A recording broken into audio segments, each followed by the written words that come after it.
أعوذ بالله من الشيطان الرجيم بسم الله الرحمن الرحيم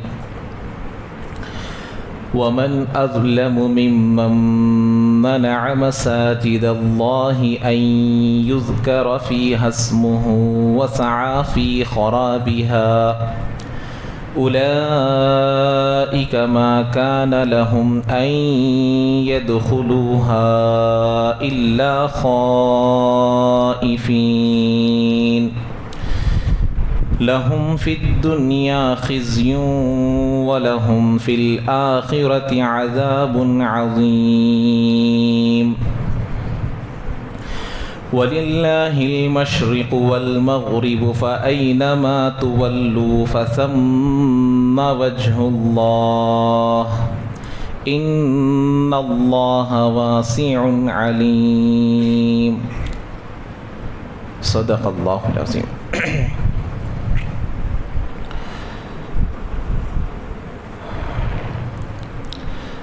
جیسا کہ آپ لوگوں کو گزشتہ درس میں بتا دیا گیا تھا کہ اللہ کے نبی علیہ الصلاۃ والسلام تقریباً 1500 سے زیادہ صحابہ کی جماعت کو لے کر عمرے کے ارادے سے 6 ہجری میں نکلے تھے، تو مقام حدیبیہ پر ان کو روک دیا گیا تھا. مختصر تشریح گزشتہ درس میں بتا دیا ہوں. اب یہاں پر دیکھیے اسی کے تذکرے کو اللہ تعالیٰ آگے بڑھا رہے ہیں. جب ان لوگوں نے دنیا میں 3 ملتیں زیادہ طور پر مشہور ہیں، ایک یہود، دوسرے نصارہ، تیسرے مشرکین. یہ تینوں کے تینوں کسی نہ کسی طریقے سے مسلمانوں کے جو عبادت گاہیں ہیں ان کی بے حرمتی کی ہے اور ان میں عبادتیں کرنے سے کسی نہ کسی طریقے سے کسی نہ کسی زمانے میں کسی نہ کسی شکل سے روکے ہیں. یہ تینوں نے، ایک ہمارا جو مقدس جگہ ہے بیت المقدس ہے، دوسرا بیت اللہ ہے. ان دونوں کی حرمتی ان تینوں سے پائی گئی ہے. مثال کے طور پر ایک بادشاہ گزرا ہے شاہ تیتوس، یہ بیت المقدس کو ویران کر دیا تھا ایک زمانے میں، اور یہ عیسائی سے تعلق رکھنے والا تھا، اپنے آپ کو عیسائی کہتا تھا اور وہاں عبادتیں کرنے سے وہ روکا کرتا تھا. دوسرا آپ لوگوں کو معلوم ہے ابراہا، جو اللہ کے نبی علیہ الصلاۃ والسلام کی پیدائش سے پہلے بیت اللہ کو منہدم کرنے کے ارادے سے آیا تھا، اور وہ خود عیسائی ہونے کا مدعی تھا، یعنی وہ خود اپنے آپ کو عیسائی بولتا تھا. اور یہود و نصارہ بھی، نصارہ تو کیے ہیں، یہود بیت المقدس سے مسلمانوں کو روکا، اور اسی طریقے سے بیت اللہ سے بھی انہوں نے مسلمانوں کو روکا. اور مشرکین مکہ جو شرک و بت پرستی میں تھے وہ بھی مسلمانوں کو کعبۃ اللہ میں نماز پڑھنے سے روکتے تھے، جیسا کہ آپ لوگ سیرت میں پڑھے ہیں. حضرت عمر رضی اللہ تعالیٰ عنہ ایمان لانے سے پہلے چھپ چھپ کر نمازیں پڑھتے تھے. کوئی صحابی جا کر نماز پڑھتا تو اس کو مار دیتے تھے، مرنے کے قریب ہو جاتے تھے، اتنی تکلیفیں دیتے تھے. یہ سب چیزیں اللہ کے گھروں کو ویران کرنے میں آتی ہیں. جیسے مسجد کو کوئی تالا ڈال دیا، اب مسجد کیا ہو گئی؟ ویران ہو گئی. تو جو مسجد کو اللہ کی عبادت سے روکتا ہے اس سے بڑا ظالم کون ہو سکتا ہے؟ اور مسجد کو روکنے کی شکلیں صورتیں کئی زیادہ ہیں. ایک مسجد کو منہدم کر دینا، مسجد کو گرا دینا، مسجد کو توڑ دینا، مسجد کو بند کر دینا، یہ بھی مسجد کو ویران کرنے کے حکم میں ہے. دوسری صورت یہ ہے کہ لوگوں کو مسجد سے آنے سے روکنا.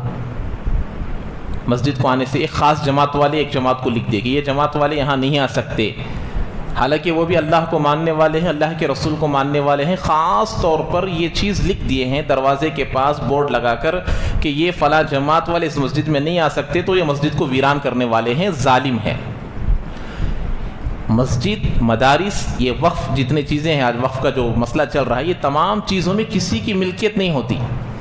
یہ کوئی مائی کا لال یہ نہیں کہہ سکتا کہ یہ میری ہے، چاہے وہ مدرسہ ہو، مسجد ہو، مدرسہ یا وقف کی کوئی چیز ہو، اللہ کے راستے میں دی ہوئی چیز ہو، اس میں اسی لیے جمعہ صحیح ہونے کے لیے بھی اذن عام ہونا ضروری ہے. اگر کوئی مسجد والے اپنے مسجد کے باہر یہ جماعت والے نہیں آ سکتے تو وہاں کی جمعہ قبول ہوتی نہیں ہوتی شک ہے، وہاں پڑھنے والوں کی جمعہ ہوتی نہیں ہوتی معلوم نہیں. اذن عام نہیں ہے، اذن عام ہونا ضروری ہے۔ یہ چیز پہلے پائی جاتی تھی بدعتیوں کے درمیان اور دیوبندیوں کے درمیان، بدعتیوں کے درمیان اور تبلیغوں کے درمیان پہلے پائی جاتی تھی۔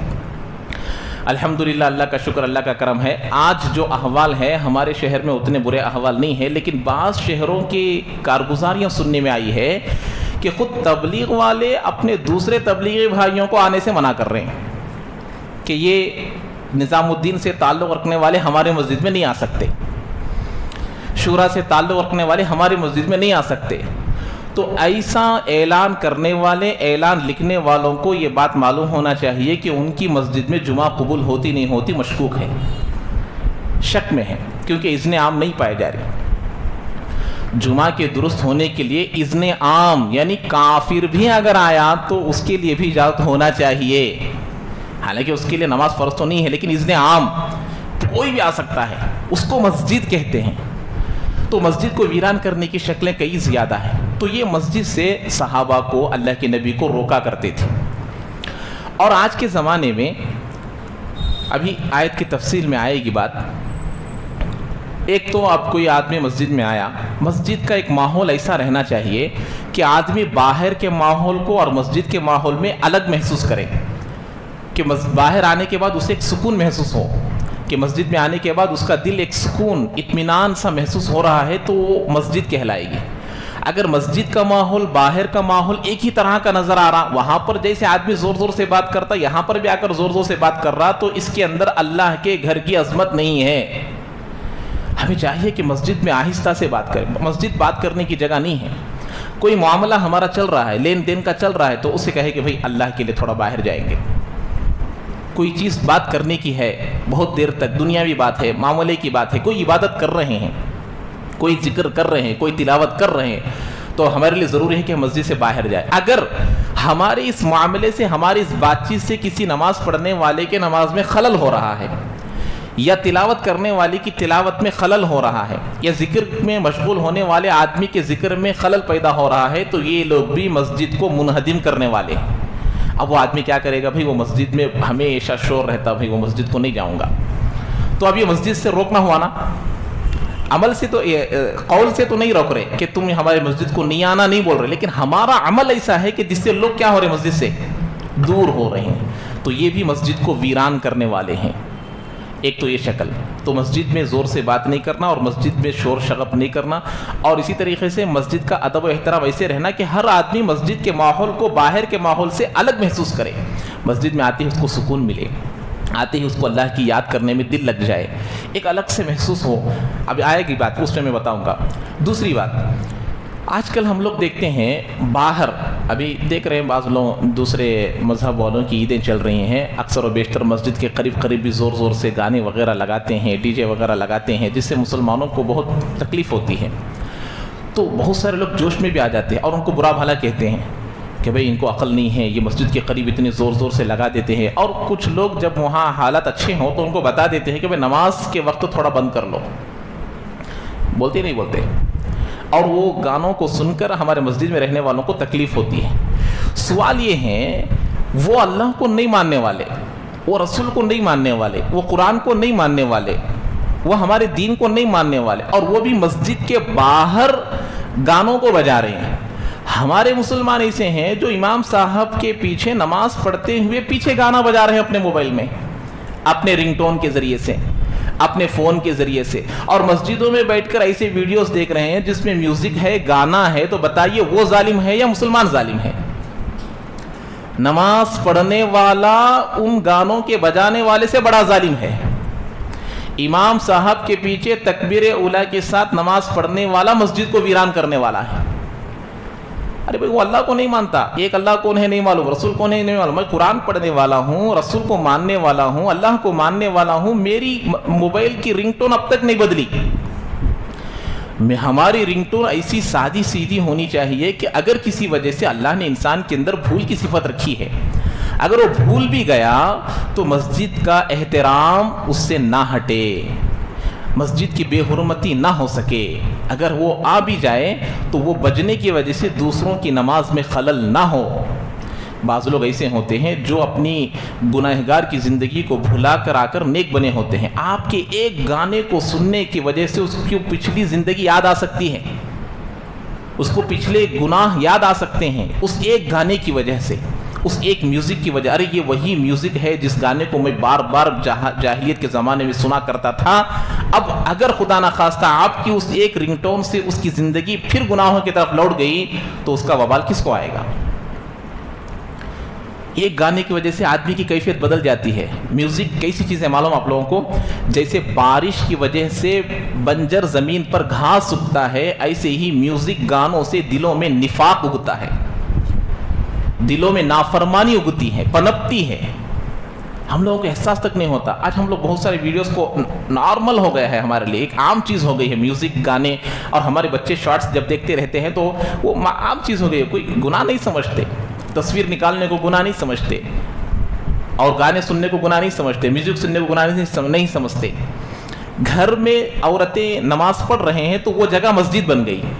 اب اس مسجد میں ہماری آوازیں نہیں پہنچنا, اور وہ جگہ تک ہماری کوئی خلل ان کے نماز میں نہیں پڑنا. اب مسجد عورتوں کے لیے کون سی جگہ مسجد ہے؟ گھر ہی تو مسجد ہے. تو اسی لیے ہمارے لیے ضروری ہے کہ مسجد کا احترام ہر اعتبار سے, ہر وہ عمل مسجد کو ویران کرنے والا ہے جو جس سے مسجد کی بے حرمتی ہوتی ہے. یہ تمام چیزیں مسجد کی بے حرمتی ہیں. زور زور سے باتیں کرنا, یہاں پر فون کو زیادہ استعمال کرنا, یا بے ضرورت یہاں پر فون کو استعمال کرنا بے ضرورت, اور ایسی ویسی ویڈیوز کو یہاں دیکھنا. اب اسی لیے فرماتے ہیں کہ مسجد میں جب آدمی نماز پڑھ لیتا ہے, پڑھنے کے بعد کچھ لوگ مسبوق ہو جاتے ہیں. سری دعا کرنے کو اسی لیے کہا جاتا ہے. جہری دعا سے منع کیوں کیا جاتا ہے؟ تاکہ مسبوق حضرات کی نماز میں خلل نہ ہو. اگرچہ کوئی گناہ نہیں ہے, امام صاحب جو زور سے دعا کرتے ہیں اس میں کوئی گناہ تو نہیں ہے, جائز ہے, لیکن بسا اوقات اس لیے منع کیا جاتا ہے کہ جو مسبوق ہوتے, بسا اوقات لوگ ایسے ہوتے ہیں وہ قل هو اللہ احد پڑھتے رہتے ہیں, امام صاحب ربنا آتینا بولتے ہی وہ صورت ہی نہیں آتی ان کو. اب نماز میں کیا ہو گیا؟ خلل ہو گیا. بسا اوقات وہ لوگ الحمدللہ رب العالمین پڑھتے رہتے ہیں, امام صاحب الحمدللہ اللہم صلی علی بولتے ہی ان کو درود شریف آ جاتا ہے زبان پر, حالانکہ وہ قیام کی حالت میں ہے. تو یہ بھی ان کی نماز میں خلل پیدا کرنے والا. ایک اچھی چیز دعا دوسروں کی نماز میں خلل بن سکتی ہے ایک درجے تک, تو ہمارے گانے, ہمارے رنگ ٹونز, ہمارا موبائل دوسروں کی نماز میں خلل نہیں بنے گا. ہماری عادتیں, ہمارے کام, ہماری چیزیں زوروں سے بات کر. ہم مسجدوں کا احترام آپ لوگ بدعتیوں کے اندر دیکھیے. مسجد کا احترام جو ہم لوگوں کو کیا بولتے ہیں, لڈو پارٹی بولتے ہیں. تو جو بدعتیاں رہتے ہیں ان کے اندر مسجد کا احترام بہت ہوتا ہے, مسجد میں بات نہیں کرتے وہ لوگ, حالانکہ دین کے اعتبار سے عمل میں کم رہتے ہیں. ہمارے لوگ دین میں عمل کرنے میں زیادہ رہتے ہیں, لیکن مسجد کا احترام کرنے میں پیچھے رہتے ہیں. مسجد کا احترام بہت کم رہتا ہے. یہاں پر وہ پوری آیت کی تفصیل یہی ہے کہ مسجد کا احترام کرنا, اور مسجد کا احترام کرنا ایمان کی نشانی ہے. مسجد میں ڈرتے ہوئے داخل ہونا, اللہ کو رحمت مانگتے ہوئے, اللہم افتح لی ابواب رحمتک, رحمت کے دروازوں کو کھول دے. اور جب رحمت حاصل کر لیے تو اب فضل مانگتے ہوئے باہر جانا ہے کہ اللہ تیرے فضل کو چاہتے ہوئے باہر جا رہے ہیں. تو یہ تمام چیزوں کو, اس لیے ویران ان تمام چیزوں میں شامل ہے, مسجد کو ویران کرنا. دوسری بات یہ ہے, ہمارا جو ملک ہے اس میں کئی سارے مساجدوں کو حملہ کیا جا رہا, اور ایک بہت مائناز شاندار مسجد ہمارے سے نکل گئی. تو اب اگر کوئی آدمی سیکولر کی وجہ سے اس کو صحیح سمجھتا ہے تو اس کی ایمان کی کمزوری ہے, وہ اس کی ایمان کی کمزوری ہے. اب یہاں جو فیصلہ ہونا تھا ہو گیا, ہم اس فیصلے کو ہم مان لیے ہیں, لیکن اس کو صحیح کہنا یا اس کو غلط نہیں سمجھنا, اور اس کو ساتھ دینے والے کو ساتھ دینا, یا وہ کام کرنے والے کو ساتھ دینا, یہ ایمان کے کمزور ہونے کی دلیل ہے. اس لیے کہ اسلام میں کسی بھی عبادت خانوں کو توڑ کر اپنی عبادت گاہ بنانے کی اجازت اسلام میں نہیں ہے. آپ لوگوں کو معلوم ہے جو فیصلہ آیا تھا سپریم کورٹ سے, 3 چیزیں ہماری موافقت میں. ایک کیا ہے, 1949 میں جو مورتیاں وہاں رکھی گئی تھی یہ قانوناً غلط تھا، قانوناً جرم تھا. ایک کس کی موافق میں آئی یہ بات؟ ہماری بات میں. 92 میں جو منہدم کر دیا گیا وہ بھی قانون کے خلاف تھا، یہ بات بھی ہمارے موافق. تیسری بات، آرکیولوجیکل والے، یہ SI والے یہ بات ثابت نہیں کر سکے کہ یہاں مندر کو توڑ کر مسجد بنائی گئی، نہیں کیے. یہ تین چیزیں کس کی موافقت میں ہیں؟ ہماری موافقت میں. لیکن فیصلہ کدھر گیا؟ ادھر گیا. تو فیصلہ کون کرے؟ گزشتہ آیا نا اللہ تعالیٰ فَاللَّهُ يَحْكُمُ بَيْنَهُمْ يَوْمَ الْقِيَامَةِ فِي مَا كَانُوا فِيهِ يَخْتَلِفُونَ. جن چیزوں میں دنیا میں اختلاف ہوگا آپ اس کو اپنے طاقت کے بقدر محنت کر کر چھوڑ دو. اس کا حقیقی فیصلہ کون کریں گے؟ اللہ کریں گے. اللہ یہ کیوں لے کر آیا؟ دنیا میں دلیل سے ہر لوگ بات نہیں مانیں گے. دلیل سے بات ماننے والے ہوتے تو اتنا اختلاف ہوتا کیا؟ اب 3 دلائل کے مقابلے میں فیصلہ کیا آنا تھا، لیکن فیصلہ خلاف آیا تو اللہ نے اس کا فیصلہ کر دیا. دنیا میں دلیل سے کوئی بات نہیں مانے گا، اکثر لوگ دلیل سے بات نہیں مانیں گے تو اس کو تم چھوڑ دو. اس کا حقیقی فیصلہ کہاں ہوگا؟ قیامت کی اللہ کریں گے. وہی اللہ نے آخری آیت میں گزشتہ درس میں یہی آیت آئی تھی.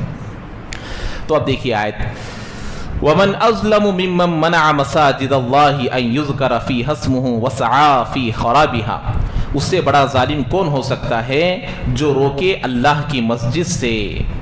یہاں اللہ نے لفظ پہ اللہ کی مسجد سے، تو معلوم ہوا دنیا کی مساجدیں کسی کی مسجد نہیں ہے، کسی کی ملکیت میں نہیں ہے. وہ مسجد کس کی ہے؟ اللہ کی ہے، اللہ کی ملکیت میں ہے. وہاں اگر کوئی آدمی کہتا ہے میری مسجد تو وہ جاہل ہے، اس کے اندر علم نہیں ہے، اللہ کا ڈر نہیں ہے، اللہ کا خوف نہیں ہے. تو دیکھیے ان یذکر فی اسمہ وسعی فی خرابہا، کس میں ویران کرتے ہیں؟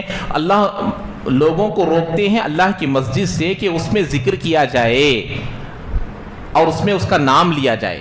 اس میں اللہ کا نام لیا جانے سے روکتے ہیں. اللہ کا نام لیا جانے سے مراد نماز پڑھنے سے روکتے ہیں، ذکر کرنے سے روکتے ہیں، تلاوت کرنے سے روکتے ہیں. ہاں البتہ ہر دینی کام مسجد میں کیا جا سکتا ہے.